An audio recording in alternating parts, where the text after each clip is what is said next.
And Stewie still has a smoke grenade towards the B bomb site once again, but he needs to deploy it soon. We're reaching the sub 40-second mark. And look at his position. I'm not sure what's going on in CT, but he needs to get that smoke out. 35 seconds.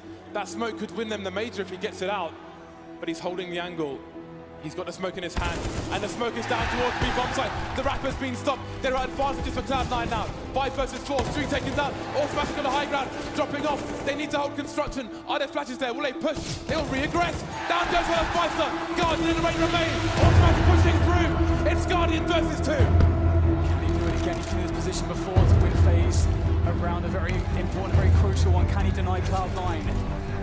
We saw from this position before. He cannot miss a single shot. Guardian waits patiently as Cloud9 sets the push up. Oh, it's happened! They made it work! Cloud9 are your ELEAGUE Major champions!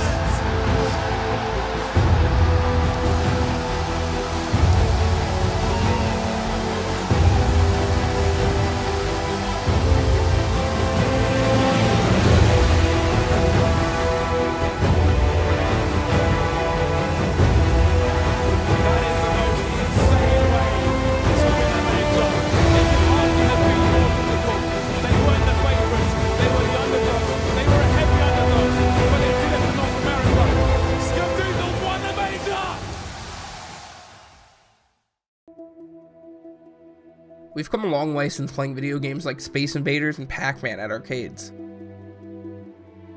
Nowadays, the only time we leave our house to play video games is to do it in front of a crowd of hundreds and for thousands of dollars. I don't think anyone could have imagined the entertainment and business that video games had in store for us. The earliest known video game competition took place on October 19th, 1972 at Stanford University. The game being played was Space War, and the grand prize was a year subscription to Rolling Stone magazine. 45 years later, and not much has changed besides the crowd size, the stadiums, the prizes, and oh yeah, the games. Already, Doa. Dallas is there, ready to capitalize in the faces of the respawns. Effect taking that position to handle them as they come.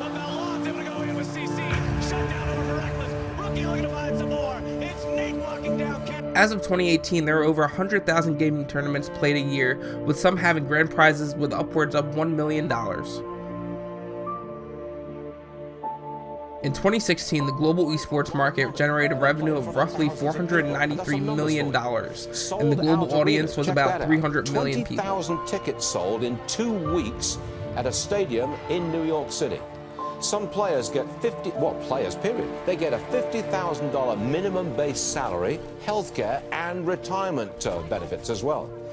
It seemed as if overnight professional esports competitors became internet celebrities, which nowadays is just as good as being a television or film star. Guess all I gotta really say is that I'm gay, black, furry, pretty much everything a Republican hates, and the best esports player of the whole year, I guess. Thank you so much. The top esports competitors even began to land endorsements by top companies such as Intel, HP, Razer, and Red Bull, just to name a few.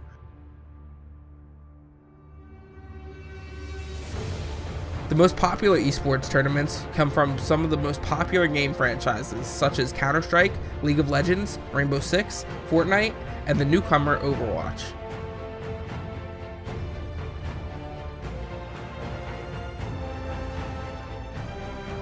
Overwatch is a game that came out in May 2016 and one of the first of its kind, selling itself as a first-person MOBA, multiplayer online battle arena.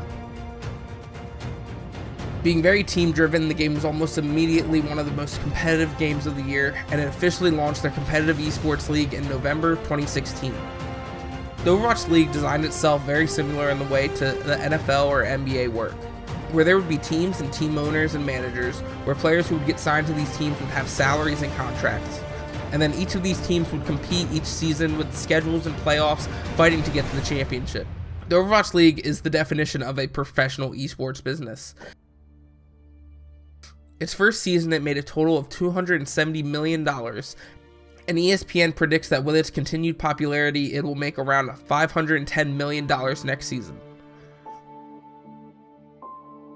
With business comes a form of professionalism in the OWL, with players from professional sports teams like the Philadelphia Eagles and Flyers collaborating with the local Philadelphia Fusion Overwatch League team. Esports have become so recognized and respected in the world of competitive sports that even the city of Philadelphia is recognizing the Philadelphia Fusion team as one of their major sports teams. The last Overwatch Grand Finales became one of the first esports to be televised on ESPN and would no doubt will continue to expand and exceed the world of esports.